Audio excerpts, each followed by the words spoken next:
Television is for everyone, but every show on television isn't.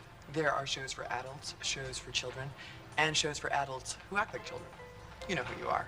So with all the different choices on TV these days, it's a good idea to take a look at what your kids are looking at. You know your kids better than anyone. In fact, you might even want to sit down and watch TV with them. But I would grab for the remote first, or it could get very ugly.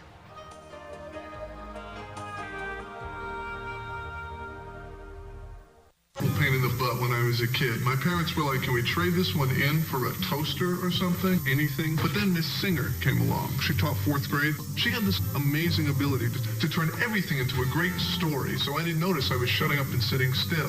Miss Singer, it's teachers like you who make kids like me into something more than problems, and I just want to say thanks. Also, my parents have this amazing shrine put up, so if you want to stop by sometime.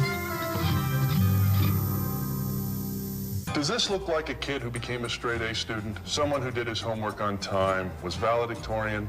No, this was me. I needed a little help with schoolwork, but I was lucky. I had parents who cared enough to check my homework, and they weren't scared off by geometry. Well, maybe a little. So what's the point? Get involved. Check your kids' homework. That's your assignment. You can do it. A message from your Birmingham area Nissan dealers and NBC 13. After you feed your kids dinner tonight, feed their imagination. Read a book to them. Any book. Okay, so no one said raising your kids was going to be easy, but it can be easier. There are experts out there ready to help. People who've dealt with the worst, the toughest, the most impossible kids on earth. They're called your parents. You remember them? They probably love to hear from you. So pick their brains, ask their advice. They raised you. They must know something about the subject.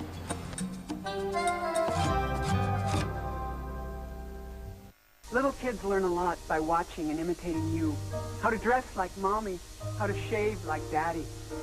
And when kids see you get angry and lose your temper, they learn to imitate that too.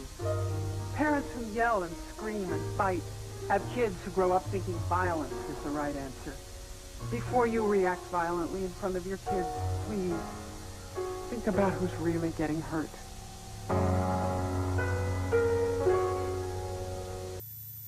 Chris Christopherson, Lyndon Johnson, George Orwell, George C. Scott, Plato, Clara Barton, Annie Sullivan, D.H. Lawrence, Booker T. Washington, Aristotle, Albert Einstein, Professor Uti. What do all these people have in common? They were all teachers. So here's to everyone who can and does. And to Professor Uti, my personal favorite, thanks.